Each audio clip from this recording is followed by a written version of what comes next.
For this introduction, I brought a prop. I brought a little sign here.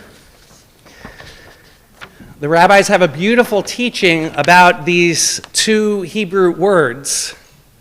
The top one says emet, which means truth.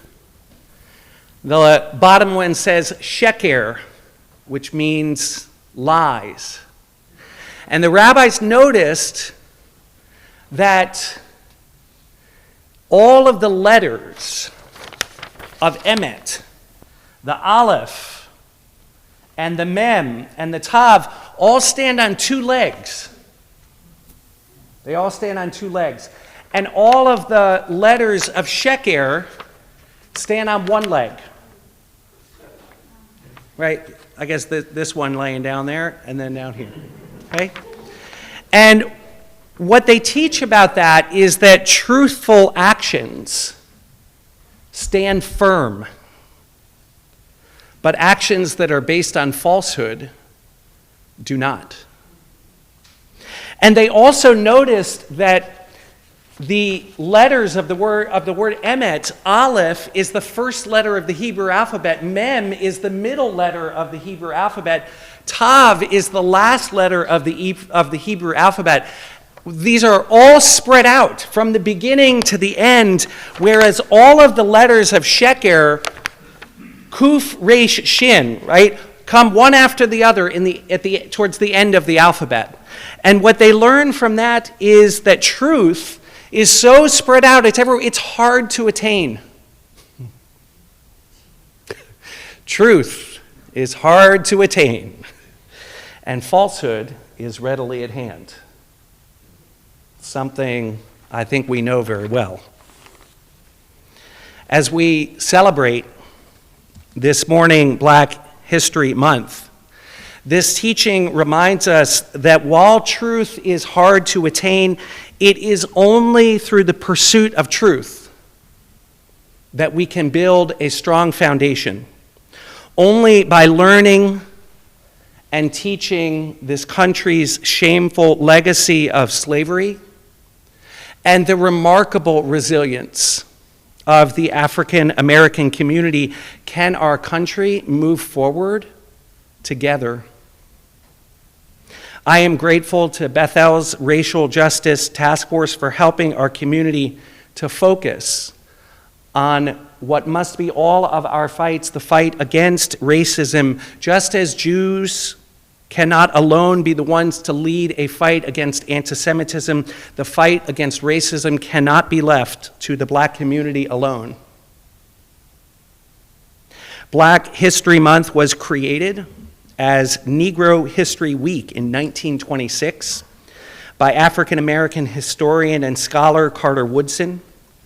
In 1976, it became a month-long celebration to take place in February so as to coincide with the birthdays of Frederick Douglass and Abraham Lincoln. Today and this month is a day of memory. Today is a day of celebration.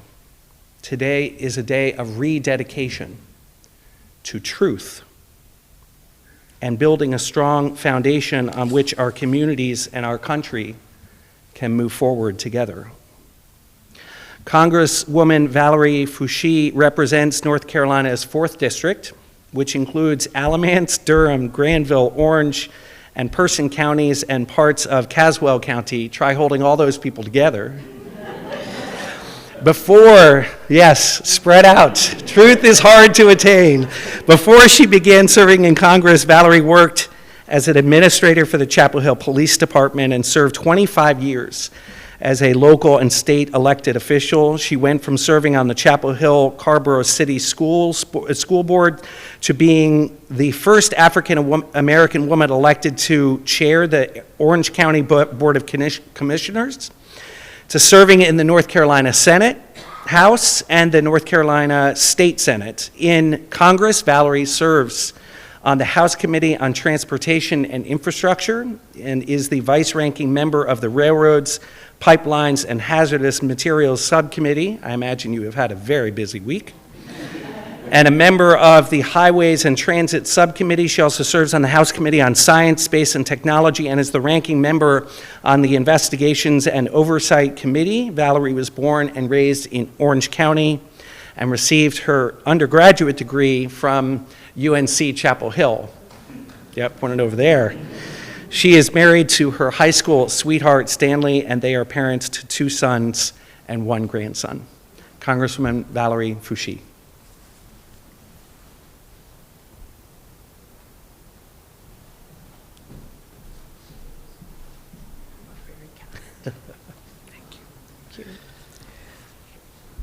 Good morning and Shabbat Shalom. Good morning. It is so wonderful to look around and see some familiar faces here today, and I am excited for the opportunity to meet new friends as well. For those of you whom I've not had the privilege of meeting yet, as you just heard, I am Congresswoman Valerie Foushee, and I do represent North Carolina's 4th congressional district that consists of those 6 counties that you just heard read in your hearing. And before I begin, I would like to take a moment and thank my good friend, Rabbi Graber, for the kind words of introduction and the prop, because we do need to take note what truth is all about and how sometimes we fall, we succumb to what we know not to be the truth. I am certainly grateful for this opportunity to speak with you all today. I am grateful for your hospitality, and I am honored to join you this morning during your Shabbat service to commemorate Black History Month. History can be a lot of things, but for many of us, it reinforces our sense of identity. It is a shared story of who we are and how we got here. And it explains everything around us, every legal, economic, and social institution that we have in place. This is why it is especially important for us to accurately remember our history. These histories are paramount for telling the story of this country, the full story that includes both the good and the bad. And the telling and preservation of these collective stories are needed for understanding and grappling with the truth. And that, I believe, is why it is so important for our country to come together every February to commemorate Black History Month.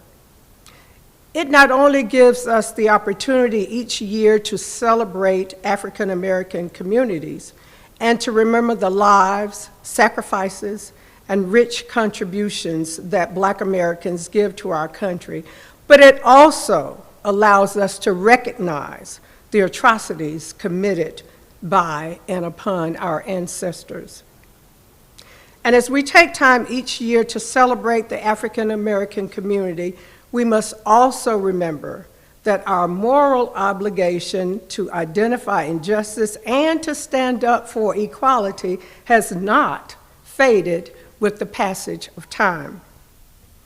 As we heard in this morning's reading, Hashem has a desire for justice and equity. He wants us to have a society where people are treated fairly, where justice is upheld, and where the marginalized are provided for. And as people of faith, we are called to be a community different from Egypt and different from the United States. We need to rewire our hearts and our minds to go against our earthly empires and institutions, and it is our duty to stand up and protect those who are oppressed and marginalized. We must rectify the wrongs created by previous generations that are sustained by structures, laws, and cultural norms. And we know that we have stains on our history and that they are painful and that they make us uncomfortable. But we cannot suppress our story and our culture because it is who we are. Instead, let us honestly reckon with our past and portray the real history, even if it is painful, and let it fortify our determination to forge a better history going forward. Let us lend our voices and actions to the fight against injustice each and every day. And let us draw on the values that we share as Americans and people of faith to root out bigotry, hatred, and violence, all those things that too often plague us.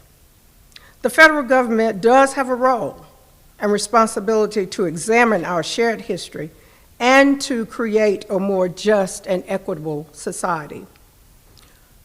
Ultimately, Hashem is not just liberating his people from slavery and oppression, but he is trying to establish a new community that is focused on social responsibility and justice.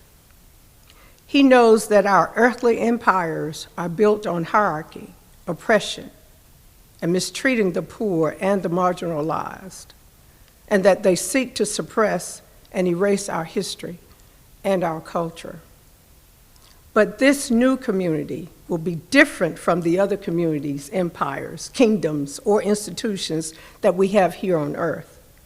However, even in this new community, Hashem did not want Israel to forget how they were treated in Egypt, because forgetting would erase a part of their history and a part of who they were. And just as Hashem did not want Israel to forget how they were treated in Egypt, we cannot forget or ignore the plight of Black Americans here in the United States. The Hebrew prophets did not write to make people feel comfortable or proud. They wrote to make people faithful. And as a member of Congress for North Carolina's 4th District, I will push for policies and investments that will memorialize the true history of our country and will honor leaders of our past by continuing to fight the real fight for progressive change.